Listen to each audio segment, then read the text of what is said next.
Fala pessoal, tudo bem com vocês? Vamos aqui ao conteúdo da semana 2, que são sobre softwares de comando para impressão 3D. Vamos lá?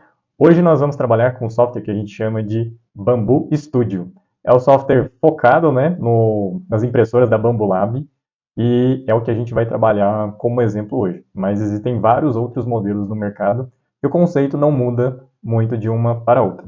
Lembrando que agora eu vou para o viés um pouco mais prático, né? Eu não vou ficar explicando aquele conteúdo que está lá disponível para vocês na apostila e já vou direto para o software para a gente já fazer a implementação e a parametrização do software de maneira bem simples, direta e rápida para que a gente consiga imprimir a nossa primeira peça. Vamos lá? Bom, pessoal, estamos aqui com o Bambu Studio. Esse é o software que a gente vai utilizar para fatiar as nossas peças.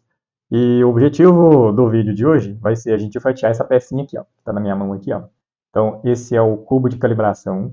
Ele é bastante utilizado aí para fazer alguns testes com a impressora. Então, vou explicar os parâmetros para que a gente consiga imprimir aqui a nossa primeira pecinha. Vamos lá? Então, inicialmente, né, a gente vai estar na página inicial aqui do software. A gente vem aqui em criar novo projeto, aqui nesse botão aqui. Na hora que a gente cria um novo projeto, aparece para nós aqui a mesa de impressão.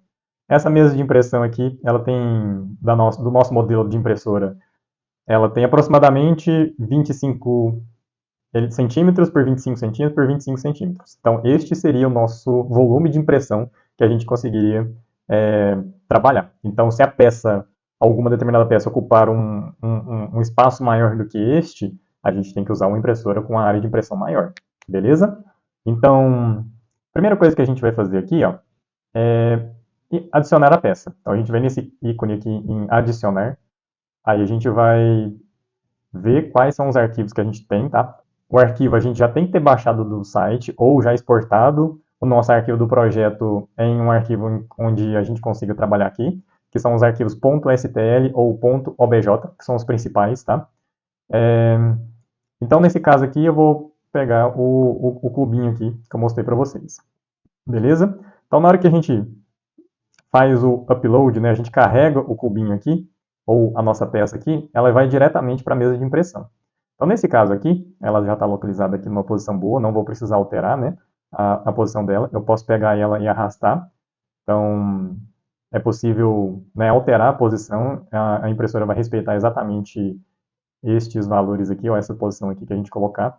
A gente consegue também rotacionar a peça, consegue deitar ela, a gente consegue movimentar, né? Então, a gente consegue alterar a posição aqui de impressão das peças. Tá vendo? Se eu fizer isso aqui, a gente acaba alterando aqui o ângulo aqui, tá? A gente pode até alterar aqui manualmente aqui na mão, né? Na hora que a gente clica aqui, a gente pode colocar em valores que é mais interessante, né? Por exemplo, essa aqui é um cubo, né?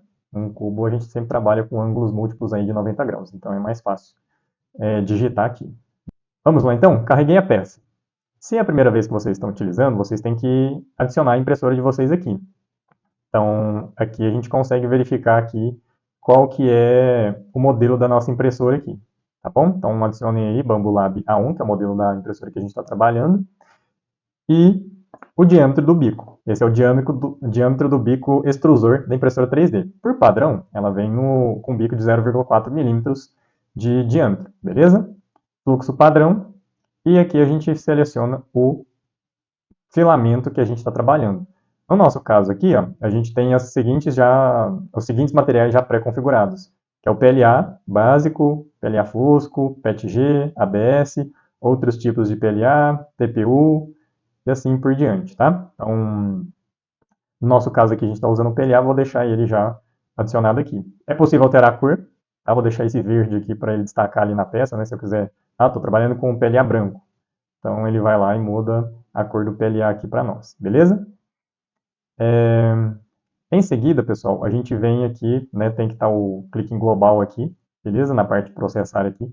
A gente vai ter várias configurações ou várias pré-configurações já prontas aqui para Bambu Lab. No caso, a gente tem como parâmetro principal a altura da camada. Então, para a altura de camada, a gente tem desde camadas de 0,08 milímetros até 0,28 milímetros, tá? Onde, né, quanto menor o número de camadas, normalmente melhor é a qualidade superficial que se tem da peça. né? Então, se vocês olharem lá na apostila, lá até coloca um estudo lá com relação à altura de camada versus resistência mecânica versus tempo de impressão também. Né? Ou seja, quanto mais fina a camada, quanto menor a altura da camada, mais camadas a minha peça vai ter, mais a peça vai demorar para imprimir. Tá? O padrão que normalmente tem aqui, ó, o standard, ele é 0,20 milímetros de altura de camada. Tá? Já fiz algumas impressões com essa altura e a qualidade realmente é muito interessante, tá? Então, por padrão aqui, vocês podem adotar esse 0,20 milímetros padrão aqui. Beleza, pessoal? Então, assim, eu quero uma peça com acabamento superficial melhor. Então, eu utilizo uma altura de camada menor aqui, por exemplo, né? Ele fica mais lisinho a superfície. Eu quero uma impressão mais rápida. 0,28 milímetros aqui é a impressão normalmente mais rápida que a gente tem, tá? O meio termo aqui, 0,20, atende a maioria das situações. Tá? Então, isso aqui é uma configuração muito interessante que a Bambu traz de facilidade aqui, que às vezes eu utilizando outro software, outra impressora, eu não tenho essa configuração tão prontinha assim ainda não. Tá? A gente precisa fazer vários procedimentos de calibração para encontrar valores bons para determinadas impressoras. Já a Bambu ela tem essa facilidade de já trazer essas pré-configurações, o que facilita em muito a usabilidade aqui do Bambu Studio, ok? Então, vou deixar aqui no padrão 0,20 milímetros, padrão, e a gente vê aqui, ó, na hora que a gente muda lá, ele muda a altura de camada aqui, ó, tá? Ele já muda para a gente, então a gente não precisa ficar alterando quando a gente está nessa abinha aqui, qualidade. Tá? Na hora que a gente trabalha com força, a gente está falando de loops de parede. O que significa esses loops de parede aqui? Deixa eu ver se eu consigo mostrar aqui para vocês esses loops de parede aqui. Ó. Vou dar um zoom aqui. Ó. Olha só, na hora que a gente está fazendo, estou olhando uma vista superior aqui da peça, tá vendo? Ó? Olha aqui na parede aqui, ó. Tem dois filamentos aqui, ó. Então, isso significa os loops de parede, ou seja, a minha parede aqui, no caso, vão ter duas camadas de filamento. Caso eu aumente isso, né, vamos verificar aqui como que fica, né? Ela aumenta uma parede a mais, ou seja, a peça fica mais reforçada, porém eu gasto mais material e a peça fica mais pesada também, mas a parede fica um pouco mais espessa. Então, por isso que vocês têm que ter em mente direitinho qual que é o objetivo da peça. Se a peça é puramente estética, eu posso já vir peças com apenas uma fatia de camada, só que ela fica mais frágil, né? Se eu apertar ali com uma determinada força um pouquinho maior, ela já pode sofrer algum dano, né? Ou ela pode descolar uma camada da outra, fica mais fácil, né? Então, na hora que a gente trabalha, o padrão aqui é dois loops por parede, tá? O que mais que é importante a gente verificar aqui, ó? Preenchimento interno. Então, essa parte aqui é bastante interessante, né? Vocês podem ver o cubinho aqui, ó, ele está com 15% de preenchimento interno. Então, 15% de preenchimento interno, ele tem esse padrão aqui, ó. Por que esse tipo de software ele é chamado de fatiador? Ele é fatiador porque ele literalmente ele pega uma peça totalmente, uma peça completa, e ele vai transformar essa peça em determinadas fatias, né? Ou seja, ele vai ver assim, ó, qual que é a primeira fatia? É a camada da base. Desenha mais uma, desenha mais outra, aí fabrica outra, aí ele vai subindo, ó, e assim sucessivamente. Então, o software, ele literalmente, ele pega uma peça inteira e divide em várias camadas. Nesse caso aqui, ó, a peça está com 100 camadas. Por que ele está com 100 camadas? Porque esse cubinho aqui, ele possui exatamente 2 centímetros de lado, né? Ou seja, 20 milímetros de cada lado. Então, se eu pego 20 milímetros e divido por 100, dá 0,2 milímetros por camada, que é o que a gente determinou aqui na altura de camada aqui na hora de fabricar a peça, tá? Então, se eu pegar aqui e alterar para 0,1 milímetros por camada, só para exemplificar aqui, ó, minha peça aqui ó, fica com 200 camadas. Ó. Então, 200 camadas aqui a mais. Ok? Vamos resetar aqui para a gente voltar aos parâmetros originais lá que a gente tinha definido lá no começo. Tá bom? Então, outro parâmetro interessante para a gente ficar esperto aqui e a gente verificar é a densidade de preenchimento aqui da peça. Essa densidade, quanto maior a densidade, vou colocar 50% aqui para a gente comparar, né? Quanto maior a densidade, mais preenchido internamente a peça fica. Olha só a densidade de 50%, né, o tanto que já aumentou. Então, normalmente, a gente gasta mais material a peça fica mais resistente, porém a impressão também demora mais, tá? Então, é o que a gente tem aqui no software, tá? Na hora que a gente pede para fatiar, inclusive, o resultado do fatiamento, ele nos dá algumas informações importantes, ó. Por exemplo, quantidade de filamento, nesse caso aqui para imprimir o cubinho, ele vai gastar 2,09 metros, né, de filamento e 6,32 gramas, né? Então ele dá uma precisão bastante interessante aqui com relação à fabricação deste material. O tempo de impressão aqui, total de 13 minutos e 50 segundos, ok?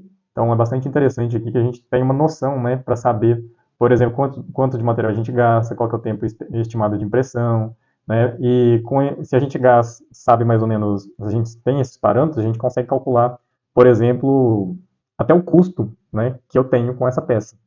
Né, e com isso eu consigo também estimar o preço, né, caso a gente venha trabalhar alguma coisa relacionada ao empreendedorismo, né, a gente vai comercializar algum produto que nós estejamos fabricando aqui na impressora 3D, beleza?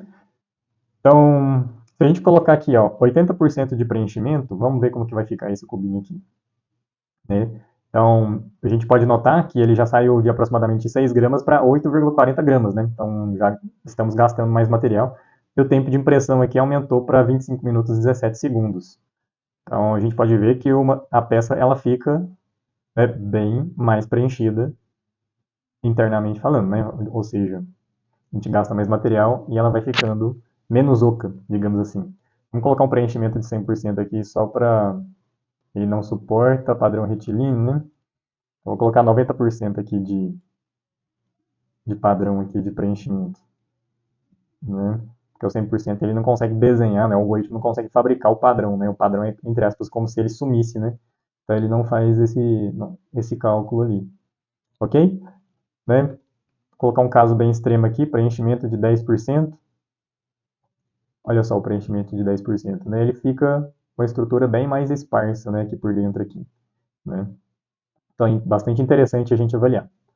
Beleza? Então, definido o preenchimento aqui, coloquei uma tabela de referência lá na apostila com relação a alguns preenchimentos. Vou deixar o padrão aqui 15%. 15% é mais uma peça que não precisa de tanta resistência mecânica, tá, pessoal? Na verdade, é mais uma peça mais estética, digamos assim. Quando eu preciso de resistências mecânicas, eu trabalho acima de 20 a 30%. Beleza?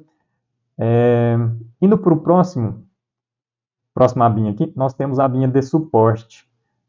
O suporte é quando eu preciso criar um suporte para que a impressora não faça uma impressão no ar. Eu vou mostrar na próxima peça a diferença aqui quando a gente precisa de suporte e quando a gente não precisa de suporte, tá bom? Então, nesse caso aqui, eu vou pular essa parte aqui.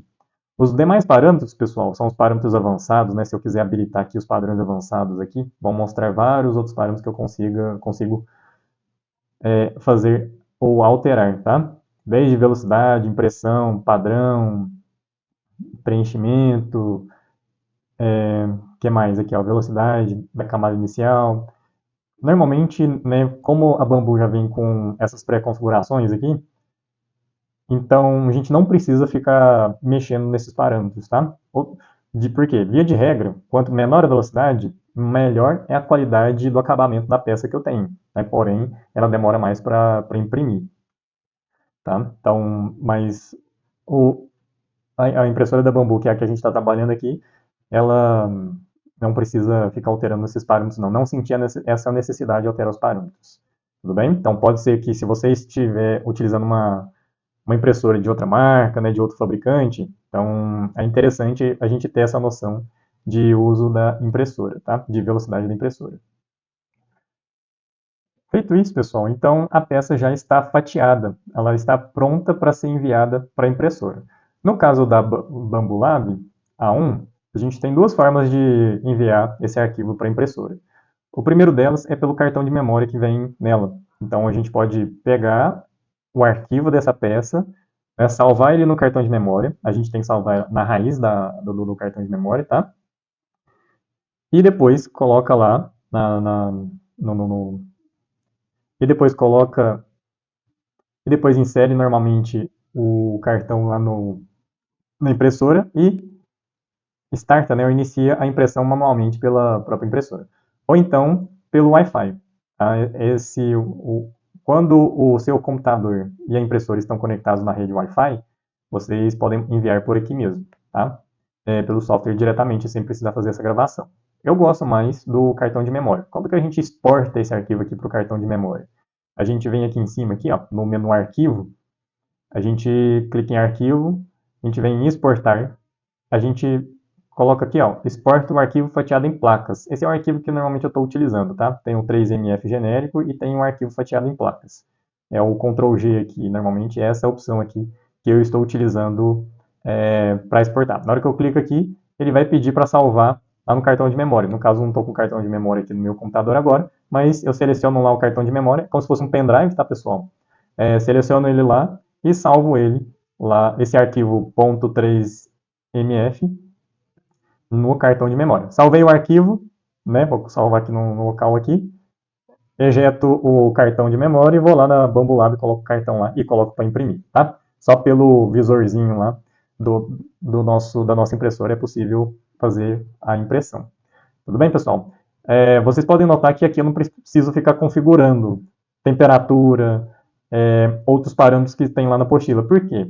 Na hora que eu seleciono o material, né, a Bambu ela já pega essas temperaturas de referência e já deixa salvo aqui no arquivo. Então eu não preciso ficar alterando os outros parâmetros não, tá bom? Bom, pessoal, peça fatiada, já salvei lá no arquivo SD, né? E agora é só colocar a peça para imprimir lá no na Bambu Lab, beleza?